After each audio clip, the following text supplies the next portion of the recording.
crash test goat here. What a beautiful day to be out on the machine. And we got a helicopter right above us, right there. That is a Popo chopper for sure. Absolutely, right there. You know, on a beautiful day like this, they are going to be out.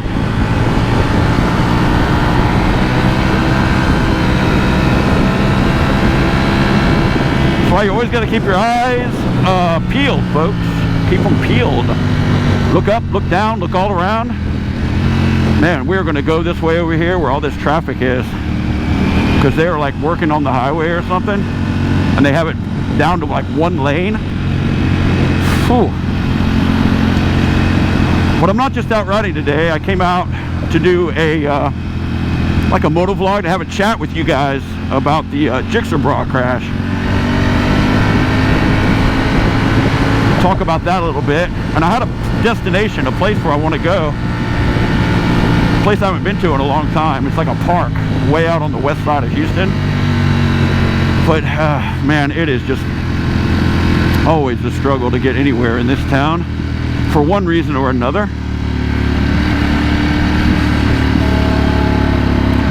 I just did the oil change on this bike. This is the first ride with the new oil.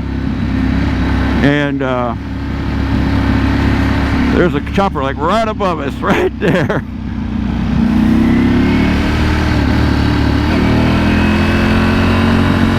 I don't think he's necessarily looking for us. He's probably just looking at all the traffic.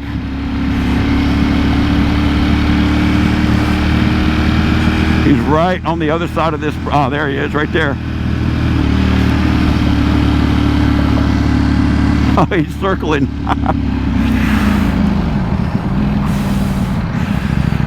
I don't think what we just did would warrant,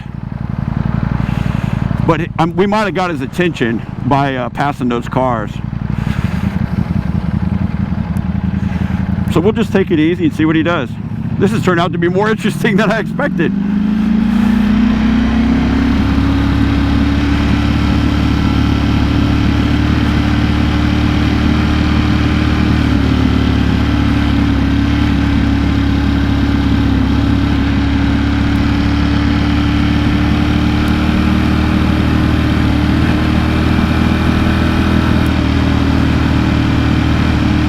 Oh yeah, you know that the you-know-who's are going to be out on a nice day. They always are. When it's raining, you hardly ever see any of them. It's like they all run for cover, like most people.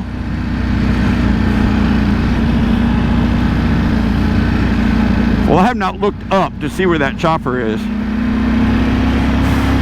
but I don't see him in my field of view. Looking forward. See, they're building the new highway here. It really needs it, but man, it does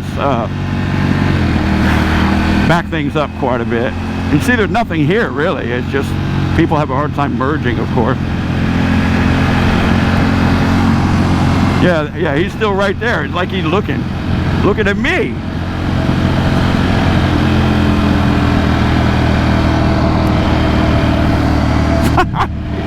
Holy shit.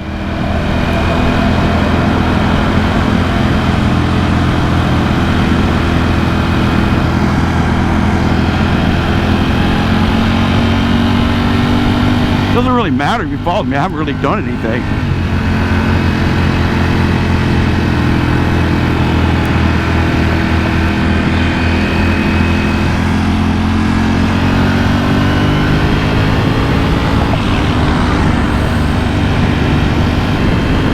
Is he still on us? Y'all can see with the 360, but I'm not going to turn around and look. I'm just going to go with traffic. They're out trolling, you know, just looking for anything if they're not on a call for something else.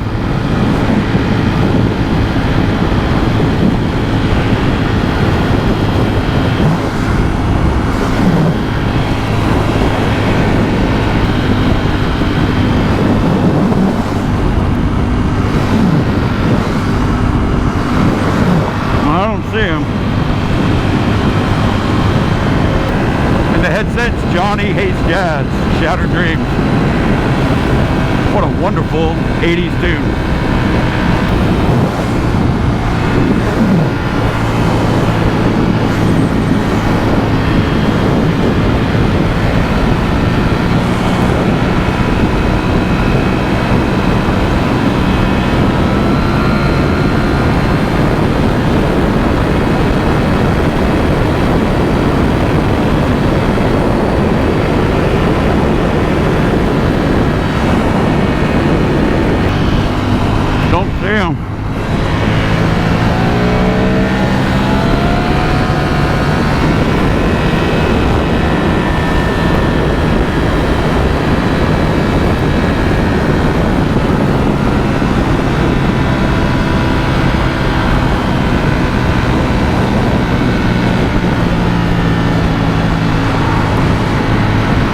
So much traffic.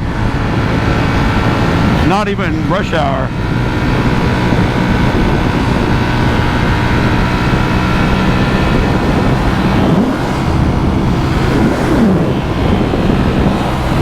Those helicopters are sneaky. Can never let your guard down.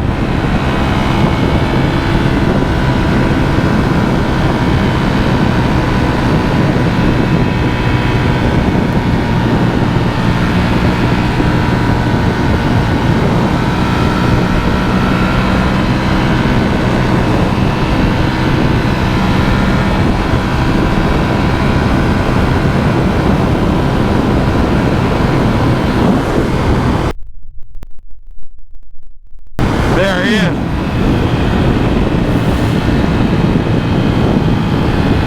I told you, sneaky.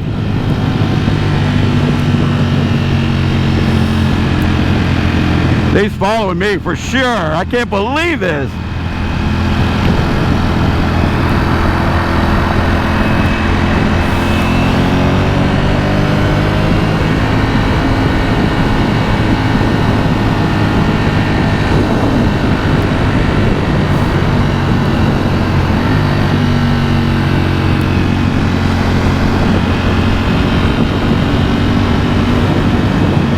Popo.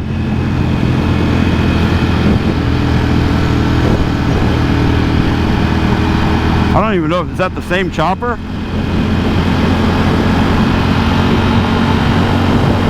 Okay. He's just continuing his route.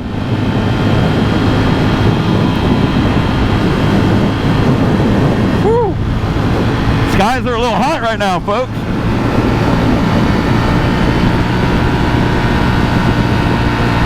I wasn't going real fast anyway. I was just kind of going around some cars. Good. Man, I see that chopper. I was like, oh, man. Now we're going to have to, well, you know, do something.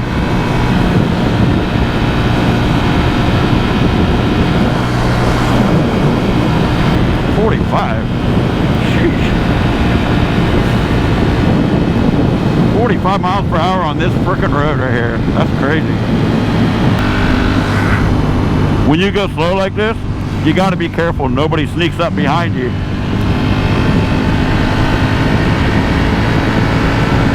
When you're moving at a higher rate of speed, you don't have to worry about anybody sneaking up behind you, except for a chopper. That would be the only thing.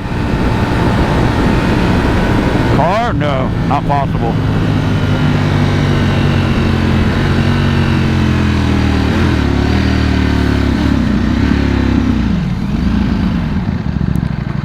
Usually not even another bike. So when I stop here, I always check behind me, make sure these people stop, make sure nobody's coming up, sneaking up. Got to be aware of your surroundings. That's kind of the theme of today's video. Always be aware of what's going on around you at all times, from the sky, left, right, up, down, back, forward, all of it.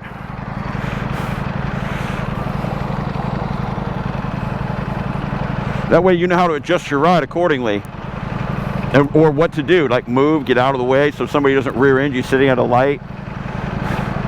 But what we're going to talk about mostly is left turners, and just how to be more aware of what you should do wherever it is that you're riding. because each place that you ride has a different hazard to it, and you should be always at high alert, but some places even higher alert than high alert. One of the ways that you prepare for extra hazards is by slowing down. There's a couple things to know. You should know your bike very well. Your skill should be very well from riding lots.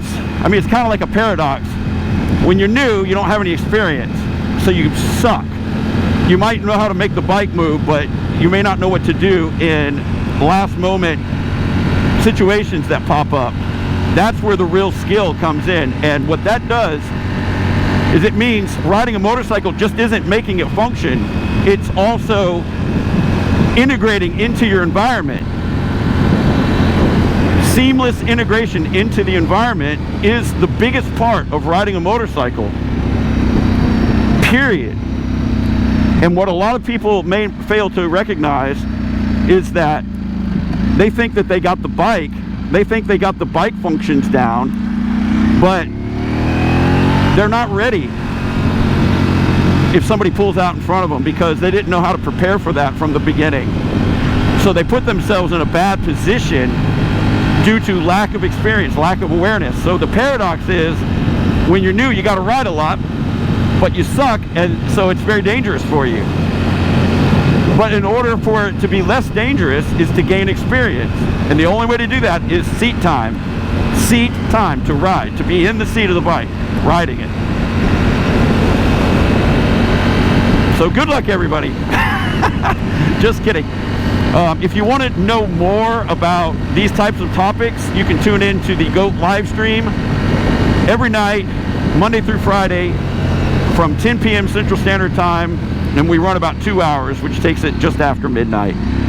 So, see, I'm checking behind me, making sure these people are stopping, and they look like they are, so I think we're okay.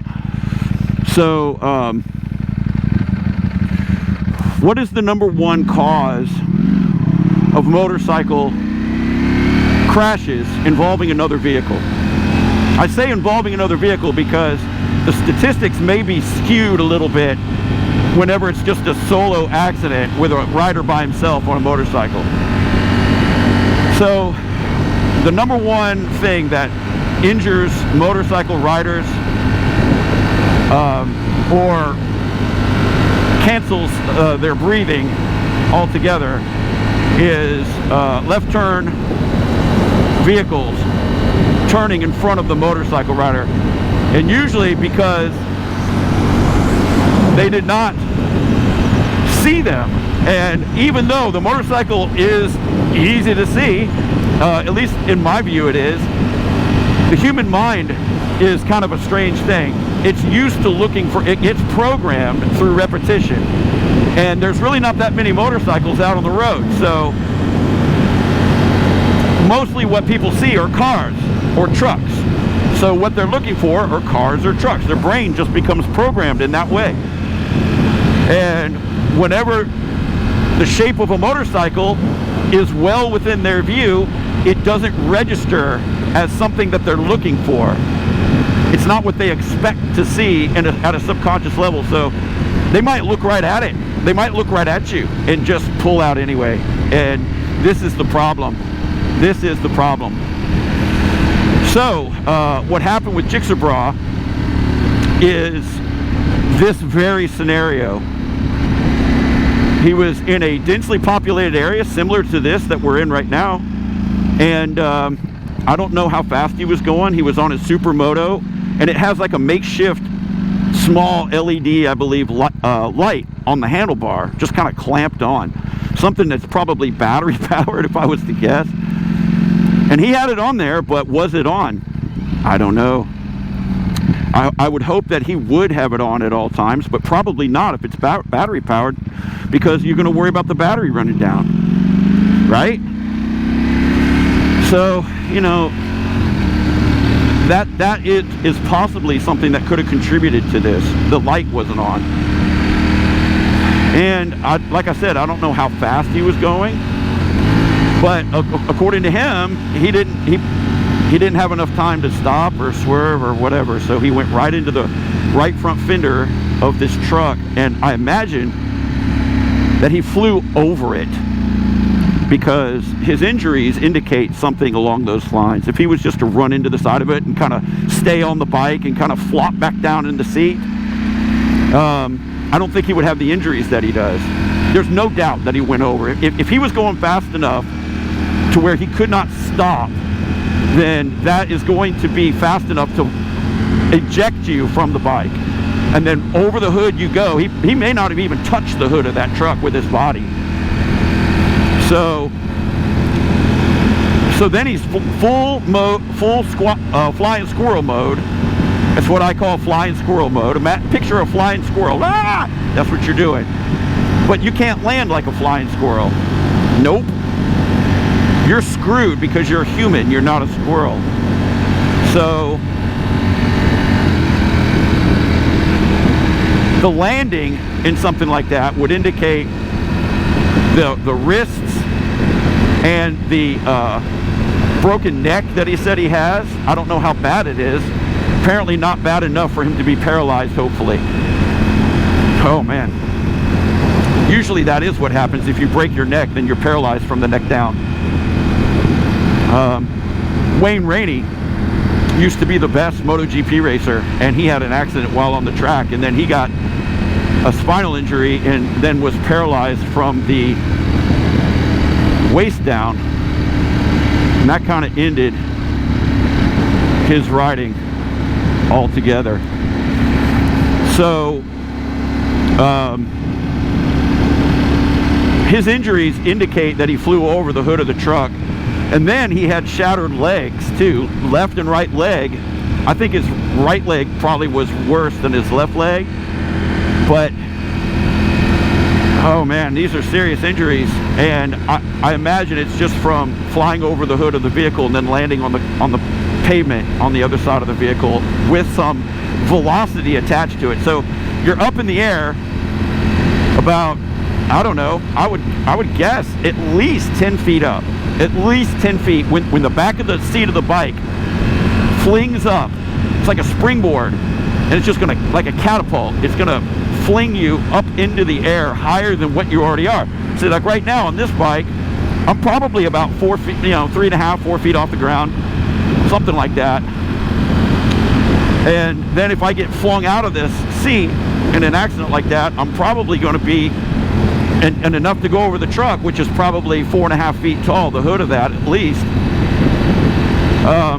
You're going to be pretty high, and then when you come down, it's going to hurt. And not only just from that height, there's going to be velocity associated with it. So you have to factor in, even though it's a glancing blow usually, it's still enough to add a lot of force to, like, say you were just on a ladder at 10 feet tall and fell off. That would put you in the hospital severely badly. Just if you were just fell, like uncontrollably fell from a 10-foot ladder, you would be in the hospital for sure, possibly even dead. You can die from that very easily. I know a guy that fell from a tree limb that was about that high, and he landed on his hip, and he couldn't walk for like 4 months. It's really bad. Hey, look at that dog right there. All right. So we're going to go and stop right over here. This is the whole reason why I wanted to come over here. Just to be out here in this beautiful park. This is a overflow reservoir, this whole place. And when it really rains a lot, this place is submerged underwater.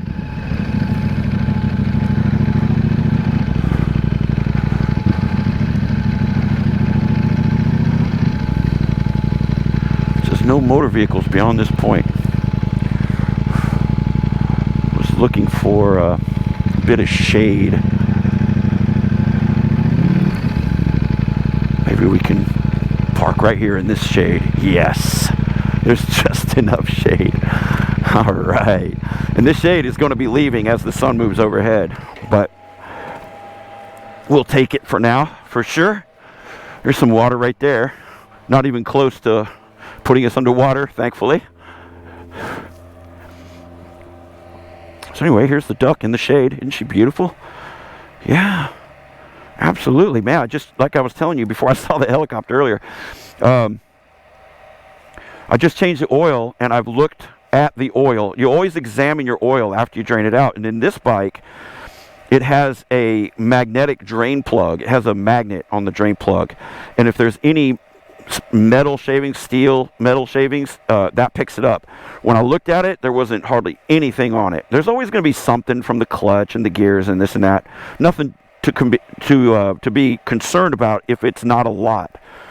I've seen it when it's been more, and the past 2 oil changes on this bike, ever since they put the new rear cylinder bank head on, have been spotless. Even before they did, even when it was stock, the first oil changes, but I think the first oil changes, there's a lot of seating that goes involved where the part's made up, but the oil was like spotless. And sometimes you see gold flecks or brass flecks that are in there, and there wasn't hardly any. Like I had to look really hard just to see the smallest of pieces, which is absolutely normal, which makes me feel really good, because these Ducatis, they sound, compared to a Japanese bike, they sound like they're coming apart all the time, and that's just because of the Desmo drive. The gear-driven camshafts, as opposed to, it has no springs in it, so that tends to make it more mechanical sounding, kind of like an old pocket watch or something, which is really kind of cool if you can deal with it psychologically, which I have a hard time with, I'm not going to lie. So anyway, Jixer Bra, apparently, I don't know, I don't know if he was going fast. I don't know if he was just let his guard down. It's easy to let your guard down, because how many times do you ride through places and nothing happens? Every time, right? Every time you ride through some place and nothing happens. And if something does happen, you're able to kind of maneuver around it. You've got some wiggle room, usually some reaction space, and you survive, and you just go, meh, that's just riding, But then there's that one time where you're locked in, you've got no exit, because you got complacent. And I'm not saying Jixer Bra got complacent. I'm not saying that. I wasn't there. But I'm just saying that's easy to do for all of us. And it is what it is. Whether that's what happened to him or not, he's still in the hospital with severe injuries. And he's a good dude. I've always liked his channel. I've always liked his content. He's fun. And I've hung out with him a couple of times, and he's the same guy in person as he is on the videos. He's not a poser. He's not a, somebody who's just trying to get views using a motorcycle. He's a real dude, and I hate to see this happen to him. So what do we do in order to prevent this from happening? The number one thing, you all know it, let's all say it together, is slow the F down. I mean, that's the number one thing. Why do we slow down? Because it gives you more reaction time in case something pops up in front of you. Now, like I was saying a second ago, you have to know your bike. You have to be very skilled at riding your bike.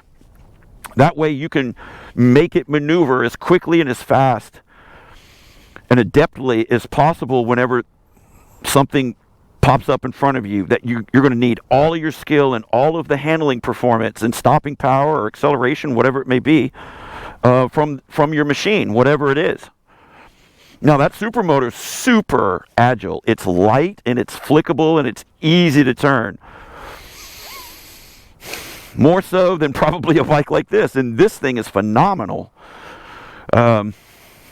This thing is second to none compared to any bike I've ridden. No bike I've ever ridden handles like this thing. It is dialed. The tires are right. The tire pressure set up right. The preload set. All of the electronic suspension settings are all exactly dialed in for me. So this thing can move like lightning fast. But that still won't make up for bad decisions when riding it in any area, but especially in densely populated areas like business districts where there's cars coming across the road from one side to the other, people turning left to go into business parks or to a fast food restaurant or a shopping center. Anytime you're in those areas, just slow down and wait until you've got more open space without intersections to open it up a little bit. I will say, always obey all traffic laws. Always be perfectly legal and have insurance and your registration and all that stuff for your motorcycle. You do not want to ride around without insurance. You don't want to ride around without being registered and perfectly legal. And then, that way, whenever you're in busy areas where there's lots of you-know-whos, you can just pull over if they want to talk to you. Then you're not worried about anything. That's always the best thing to do. Because if you do run, which is totally your choice, I don't recommend it, as somebody who has some knowledge on that, anything could pop up at the last second. And you're putting yourself at the limit at that point. And anytime you take yourself to the limit, you open yourself up for serious consequences. And we don't want that for anybody. So just, especially like on a beautiful day like this, look at all the birds out there. Those are egrets. This is like a perfect place for them, it looks like. Oh, it's so nice to be out. And it's so nice to see them not spraying anything in the atmosphere today to make it rain. Nice of them to give us a break from all the things they're spraying into the atmosphere. Oh, man.